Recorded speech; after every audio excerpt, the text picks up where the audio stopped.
engagement. I give the floor to the representative of Pakistan. President, it is a pleasure to see you preside over the Council. We commend the Korean delegation for its skillful leadership of the Council this month. We take note of the Secretary General's report and thank SRSG Rosa Otanbayeva for her comprehensive briefing. We value Inama's efforts to promote normalization in Afghanistan under very difficult circumstances. We have also listened to the statement by Ms. Hanifa Girawal, and we agree that without doubt, equal participation of women is essential for national development and reconciliation in Afghanistan. Mr. President, let me also express Pakistan's deepest condolences to the people of Afghanistan for last month's devastating earthquake in the east, which claimed over 1,400 lives and injured thousands. Pakistan has provided 105 tons of humanitarian assistance to help the families affected by this tragedy. The Taliban have now been in power for more than 4 years. While civil war has ended for the first time in 4 decades, Afghanistan's situation remains deeply worrying. Sanctions, a collapsed banking system, inadequate humanitarian aid, poverty, terrorism, narcotics, and human rights concerns continue to define Afghanistan's landscape. These challenges stem not only from Taliban policies and the country's turbulent history, but also from shifting global priorities, lack of unity, and slow response of the international community. The humanitarian needs and response plan for 2025, for example, has received only 27% of the required $2.42 billion. The international community must close this gap and ease the suffering of ordinary Afghans caught in a political impasse and divergent policies. It is important to ensure that the Taliban sanctions regime does not fall prey to political considerations of Council members. Travel ban exemption requests remain crucial for meaningful engagement and must be examined in an objective manner, consistent with the objectives of this Council and sensitive to the genuine concerns of Afghanistan's immediate neighbors. Stabilizing Afghanistan's economy, reviving its banking system, and creating realistic pathways for unfreezing its financial assets are essential. Preventing poppy cultivation also remains important, supported by UN-led initiatives promoting alternative livelihoods.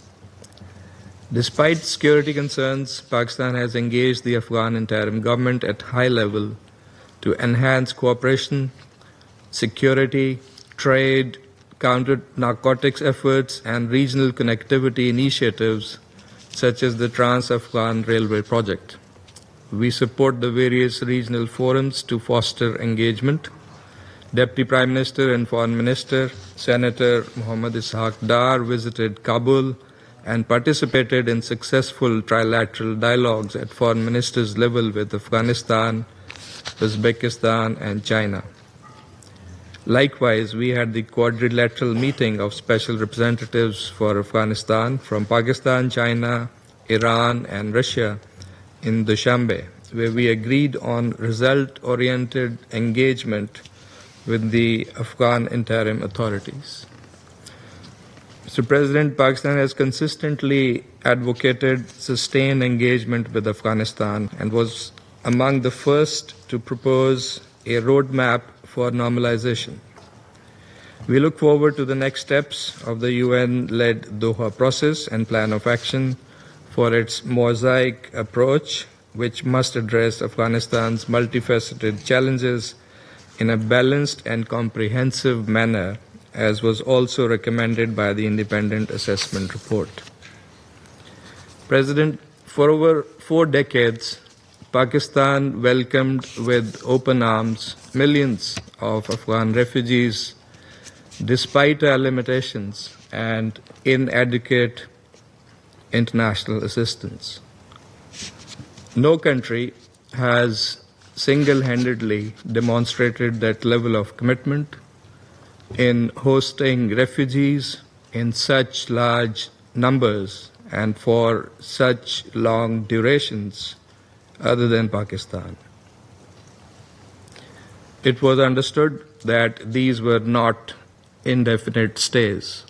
Besides, Pakistan has had to cope with huge numbers and caseloads of illegal foreigners, including Afghans without legal status or documents, which also poses a serious security threat to Pakistan.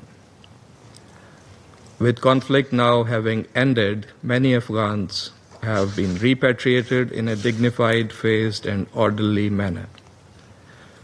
Pakistan has also instituted a liberal visa regime that enables large number of Afghans to be in Pakistan legally for various purposes, including family links, education, medical, and business. While we will continue to extend all possible assistance to our Afghan brothers and sisters, the international community must shoulder its responsibility and take the necessary steps to ameliorate the conditions and share this burden more equitably.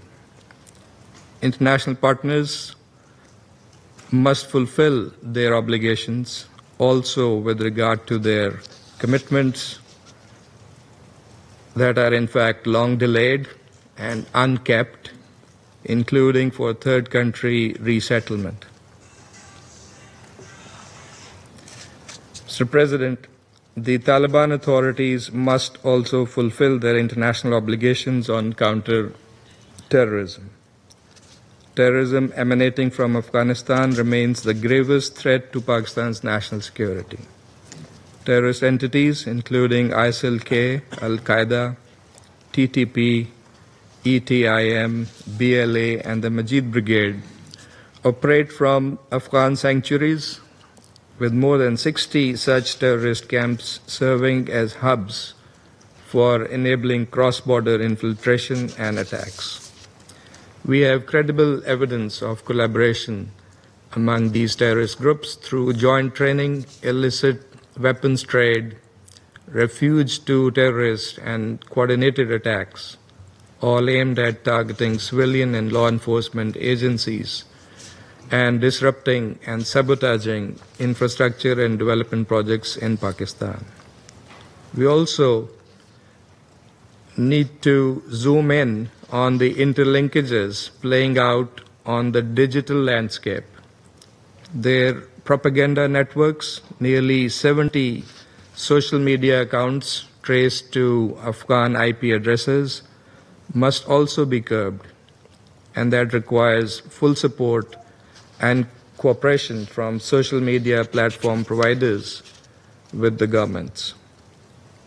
President, Pakistan and China have jointly submitted to the 1267 Sanctions Committee a request to designate BLA and Majid Brigade. We hope the Council will act swiftly on this listing to curb their terrorist activities. The TTP, with nearly 6,000 fighters, remains the largest UN-designated terrorist group on Afghan soil. Pakistan has successfully thwarted multiple infiltration attempts of TTP and BLA terrorists from across Afghanistan, confiscating significant caches of sophisticated military-grade modern equipment left behind by international forces in Afghanistan. These efforts come at a heavy price, huge sacrifices by our valiant security forces and civilians. Just this month, 12 Pakistani soldiers were martyred in a single incident while defending the border areas. This situation is intolerable. UNAMA must strengthen efforts as mandated to prevent the illicit trade and destabilizing accumulation of small arms and light weapons and their diversion in Afghanistan and the region. Mr. President, the Taliban must also meet their other international obligations. The continued restrictions on women and girls are inconsistent with Islamic traditions and norms of Muslim society. Pakistan supports international engagement with Afghanistan, one that has clear objectives with reciprocal steps and a realistic roadmap guided by dialogue and diplomacy, for that is the only viable pathway to lasting peace in Afghanistan. Isolation and disengagement serves no one's interest. As immediate neighbors bound by geography, culture, and history, no country desires peace and stability in Afghanistan more than Pakistan. And no country has suffered from the consequences of decades of conflict in Afghanistan more than Pakistan. We therefore remain committed to supporting a peaceful, prosperous Afghanistan for the sake of our region and in the best interest of the world. I thank you. I thank the